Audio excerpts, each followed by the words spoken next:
At my cousin's graduation party, right in the middle of the celebration, my sister stood up, raised her glass, and said, "To Kayla, the pride of our family.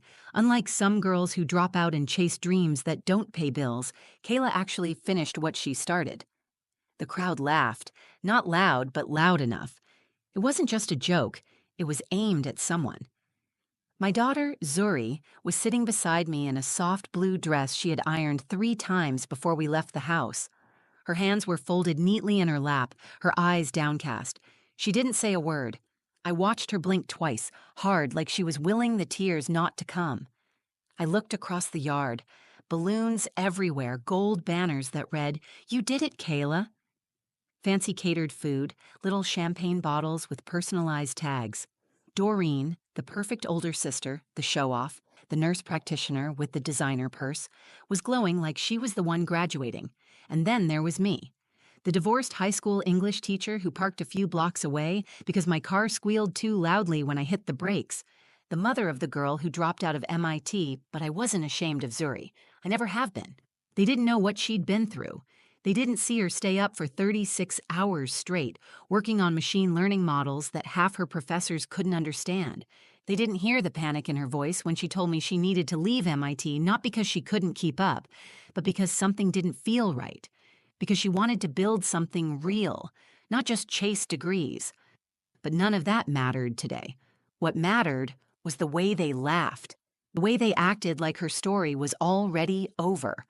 Then, as if the universe was tired of their smug little celebration, a black car pulled up outside the house. It wasn't flashy, just clean and sharp. Tinted windows, quiet engine.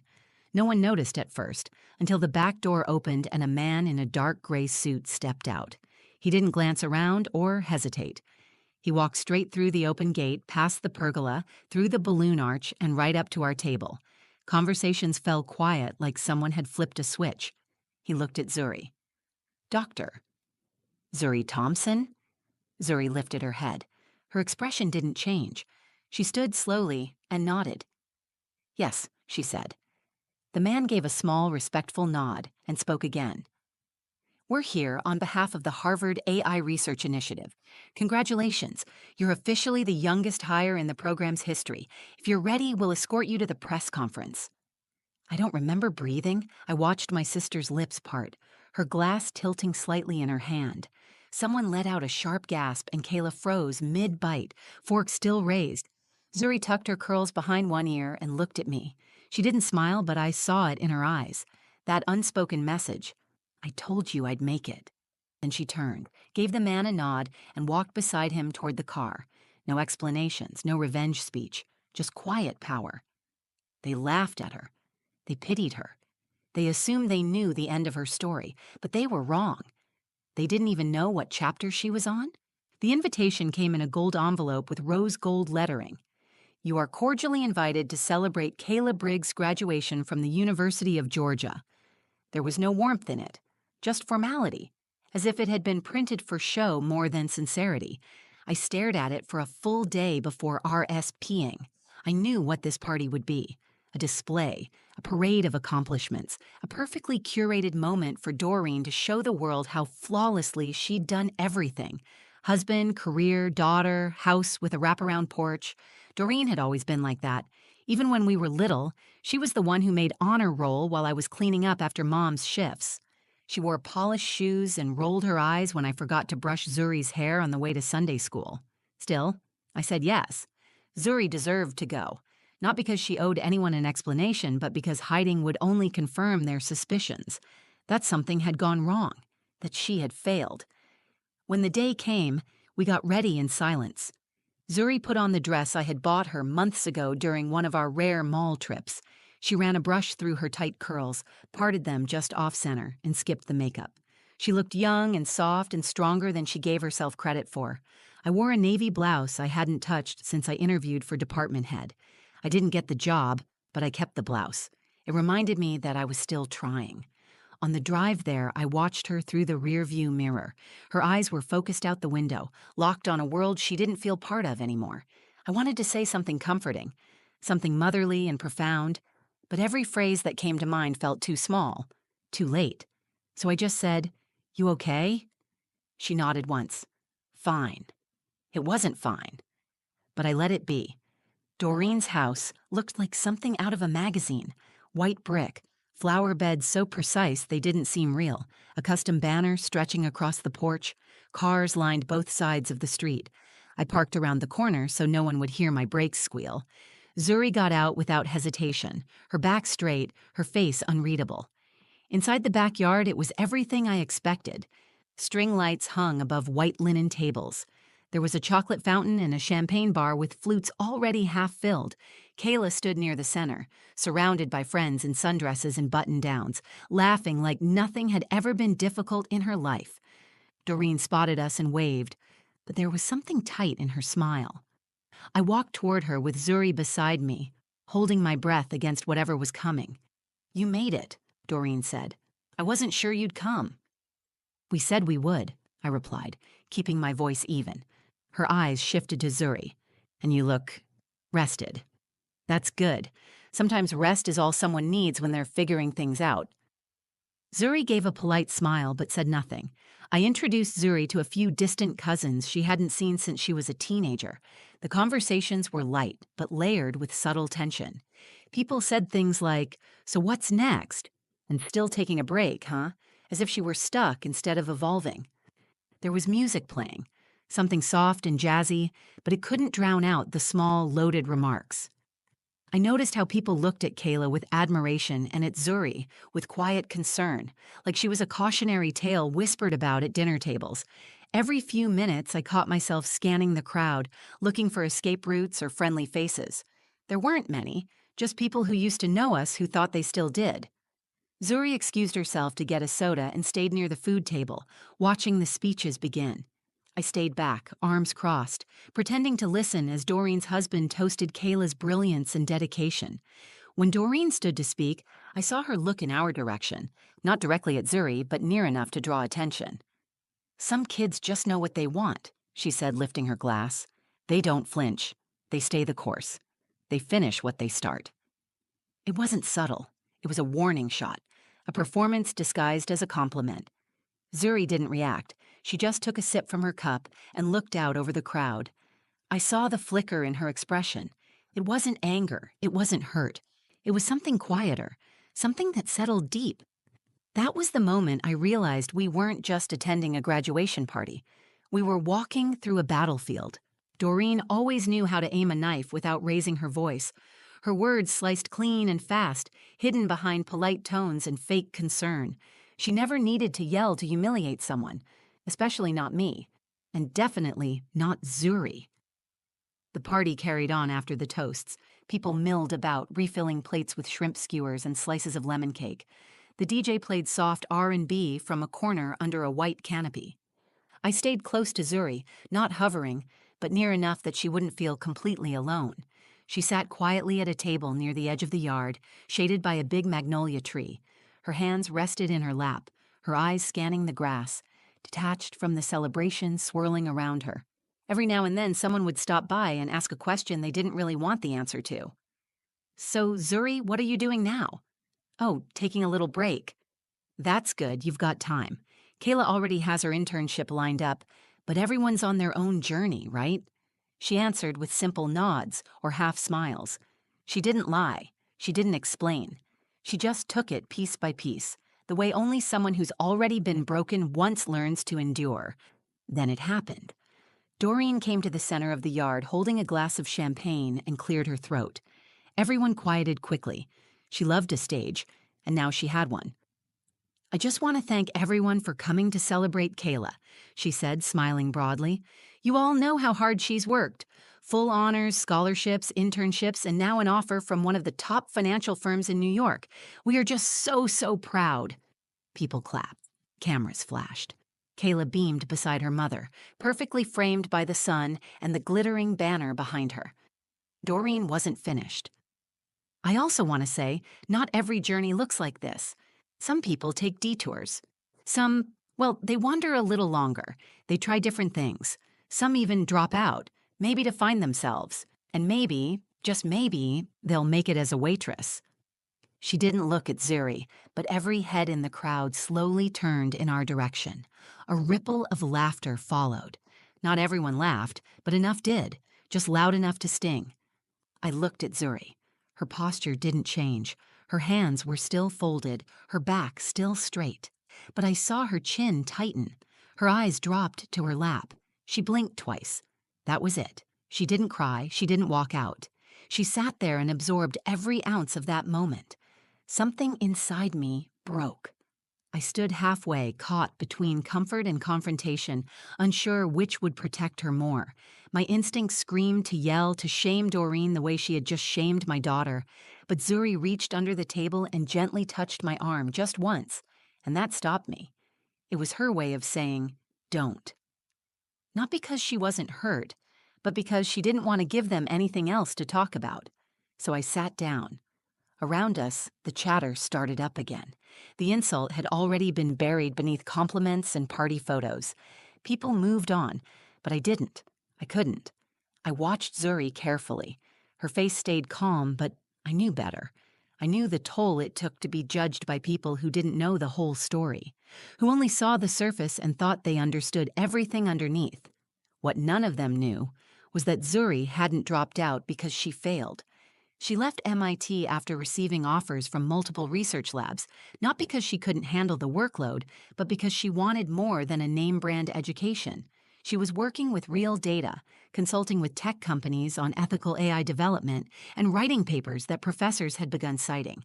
But she hadn't told anyone that yet, not because she was hiding, but because she didn't need their approval to validate her worth. Still, no mother wants to see her child ridiculed, especially not by family. Doreen walked past us a few minutes later and leaned down just enough to whisper, "No hard feelings, sis. We're just having fun." I stared at her. I didn't blink. I didn't nod. I didn't give her the satisfaction of a reaction, because I knew something she didn't. The truth was coming, and it was about to arrive right at her perfect little party. Zuri didn't flinch. That was what struck me most. After Doreen's insult, after the laughter, after the sideways glances and whispered remarks, she didn't storm off. She didn't defend herself. She didn't even look angry. She just sat there, her hands still resting in her lap, her eyes quiet and fixed on something far away. But I could feel it. Something shifted in her. It wasn't dramatic or visible to anyone else, but I felt it like a change in air pressure. She had taken the hit and decided in that moment how she would respond, not with words, not with drama, but with presence. I leaned in a little, keeping my voice low so only she could hear. "You okay?" She didn't answer right away. Then she nodded once and said, "I'm not mad. I'm just done pretending." That sentence hit me harder than I expected. I had spent so much time encouraging her to protect her peace, to stay above the noise, to let people think what they wanted. But I realized now that silence had a price. Every time she let them underestimate her, she had been carrying the weight of that misunderstanding. Today, she had reached her limit. She stood up slowly, smoothed the hem of her dress, straightened her shoulders. "I'm going to get some air," she said. I watched her walk away from the table, not toward the house or the food table, but toward the edge of the yard where the gate opened to the front driveway. I wanted to follow her, but I knew I needed to let her move on her own terms. This wasn't about me defending her anymore. It was about her stepping forward, fully, as herself. A few minutes passed, long enough for the party to return to its rhythm. People danced. Kayla posed for more pictures. Doreen held court with a group of women near the fire pit, telling stories about hospital drama and how much Kayla's internship would pay. Then I heard it. A car engine, low and steady, pulled up in front of the house. It wasn't blasting music or honking. It simply arrived and stopped. I saw a few people turn their heads toward the gate, curious. A sleek black sedan with tinted windows sat parked by the curb, the kind of vehicle that didn't need to announce itself. The rear door opened, and a man stepped out. He wore a sharp charcoal gray suit. He moved with purpose but no rush. Every step was deliberate, grounded, confident. He wasn't someone coming to visit. He was someone sent to retrieve. Conversations trailed off again. People paused mid-sentence, their eyes following him as he entered the backyard like he had been invited. I stood. My pulse quickened, not in fear, but in recognition. I didn't know who he was, but I knew exactly why he was here. He walked directly to where Zuri had returned, standing just inside the gate. He didn't stop to ask questions or scan the crowd. He knew her, and she knew him. He addressed her with complete clarity. Dr. Zuri Thompson? Title landed like thunder in that yard. Not a nickname, not a courtesy, a title she had earned. Yes, she replied. We're here on behalf of Harvard University's AI Research Initiative.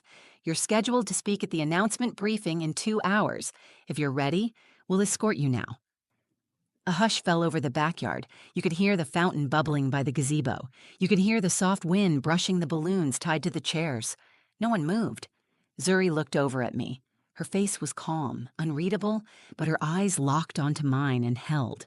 That glance said everything. It said, I told you I was building something.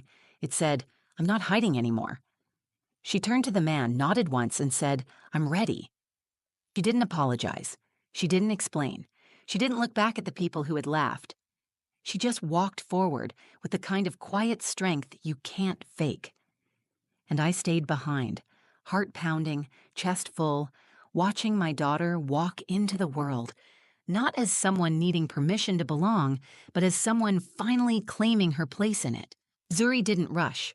She walked with steady steps, each one deliberate. The man beside her opened the car door, and for a moment she paused to glance back. Not at me, not at Doreen, not at anyone in particular, but at the space she was leaving behind. Then she stepped inside. The car pulled away without drama, just the low hum of the engine and the crunch of tires on gravel. And that was it. She was gone. But what she left behind hit harder than any speech, louder than any confrontation. Silence. Total, stunned silence. No music, no chatter, no fake laughing crowd. I stood still, my hands gripping the edge of the table in front of me. People stared at the driveway like they expected the car to circle back. Doreen's mouth was half open, her glass frozen mid-air. Kayla stood next to her, confused and unsure whether she was still the center of attention. No one asked any questions right away, but I saw the looks. They weren't curious. They were ashamed, embarrassed. People who had chuckled at Doreen's comment earlier now kept their heads down.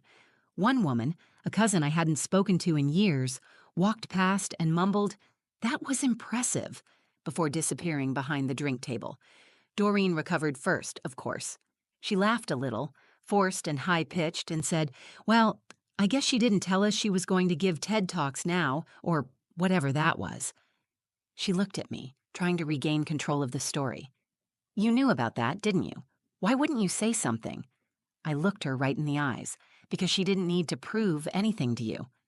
I didn't raise my voice. I didn't need to. "I'm her mother," I added, "not her press agent." Doreen's face tightened.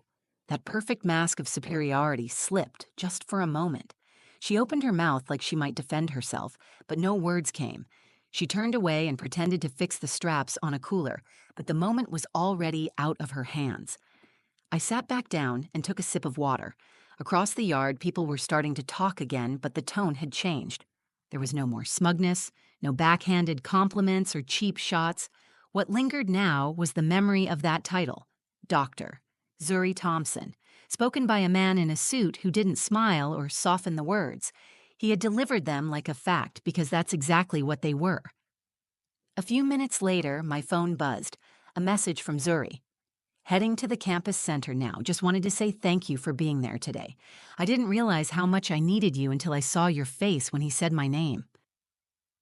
I stared at that message for a while. Not because I was surprised, but because I was proud beyond what words could hold. I didn't raise her to chase validation. I didn't raise her to fit into small expectations.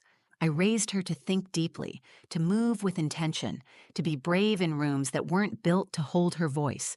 And today, she had stood in the very space where people once doubted her and reminded them who she really was. I watched Kayla gather with her friends again. She smiled for a few photos, but there was a stiffness in her posture now, like she couldn't quite relax. The celebration continued, but something about it had changed. It was no longer the only story in the room. The contrast was impossible to ignore. Zuri didn't wear a cap and gown that day. She didn't get handed a diploma in front of her family. She didn't receive a round of applause from a crowd trained to cheer on the expected. But she got something better: recognition, real, earned, undeniable recognition from people who mattered and in front of people who didn't think she deserved it. That's what made the moment powerful. Not the surprise, not the car, not the title. The power came from the truth that had been quietly waiting to arrive. And when it did, it didn't need to shout. It simply stood tall, said her name, and changed everything. After the car pulled away, the party didn't end right away, but it felt like it had. People tried to ease back into small talk. They hovered near the food tables, laughed a little too loudly, clapped along with the music, but the air had shifted. The performance was over. Whatever act people had been putting on, whether pride, pity, or indifference, it was no longer enough to cover what they had just witnessed. Zuri was gone, but the truth of who she was had stayed behind. I sat quietly, my plate untouched, watching the conversations unfold. No one came to speak to me directly at first. They didn't know what to say. Most of them had spent the last hour treating my daughter like a failure. Now they didn't know how to rewrite the script fast enough to keep up with reality. Eventually, a few came over. A cousin I hadn't spoken to in years placed a hand on my shoulder and said, "Your girl's something special." Another man, one of Doreen's in-laws, nodded and said, "You should be proud." I just thanked them, calmly, without pretending any of it mattered more than the truth we already knew. Doreen avoided me for the rest of the party. She stayed near Kayla, who was trying to smile through the weight of no longer being the brightest light in the room. It wasn't her fault. Kayla had done the work. She had earned her moment. But what Doreen never understood was that success doesn't shine brighter by casting shadows on someone else. Zuri didn't need to compete. She didn't need to impress anyone. She had already built something more valuable than applause. She had built resilience. When we got home that night, I found her bedroom door cracked open and her desk light still on. She wasn't there, but her laptop was open, and her notebook sat beside it. A page of sketches and equations was half filled, a pen resting across the paper like she had just stepped away for a minute. That's how I knew this wasn't the end of a story. It was the middle of something still growing. She called me that night from the university center. Her voice was light, steady, even a little amused. They asked if I wanted to go over the press release. I said no. I want the work to speak first. I smiled. I'm proud of you. There was a short pause before she replied, I know. It wasn't arrogant. It was confident. She said it like someone who had earned it, like someone who finally believed it. In the days that followed, the news began to spread. A few people from the party reached out, pretending they had always known she was gifted. One even asked if Zuri would talk to their niece about coding programs. I forwarded the message without comment. Zuri replied politely. She had nothing to prove and nothing to settle. That's the difference between a point made and a point proven. I thought about Doreen. I don't know if she ever admitted to herself what she did that day. Maybe she told herself it was a joke. Maybe she convinced herself it wasn't personal. But I don't need an apology. Because the moment that car pulled up and that man said her name, Zuri got everything Doreen could never take away from her again. Not acceptance, not validation, respect, real, earned respect. And I learned something too. As a mother, you fight so hard to protect your child from pain, but there comes a moment when protection becomes permission to rise, to speak, to walk into the room as themselves and stop apologizing for their path. That day, I didn't defend Zuri. I didn't interrupt. I didn't try to rewrite the story. I just stood still and let her own it. And she did. So let them laugh. Let them gossip. Let them draw conclusions before the story is finished. Because when the truth arrives, it doesn't ask for applause. It simply walks in, says your name, and waits for you to rise. And my daughter rose. That day taught me something I won't forget. Not every victory is loud. Not every triumph comes with cheers. Some of the most powerful moments are quiet. A girl standing up after being dismissed, a car pulling up at the exact right time, a name spoken with the respect it always deserved. If this story reminded you of someone you believe in, someone who's been doubted, underestimated, or laughed at, I hope you share this with them. Let them know their story isn't over. Let them know their moment is coming. And if this meant something to you, if it hit close to home, please like the video, share it with someone who needs to hear it, and leave a comment below. I read every single one. And don't forget to subscribe to the channel for more real stories like this. Stories about strength, truth, and the quiet moments that change everything. Thanks for being here. I'll see you in the next story.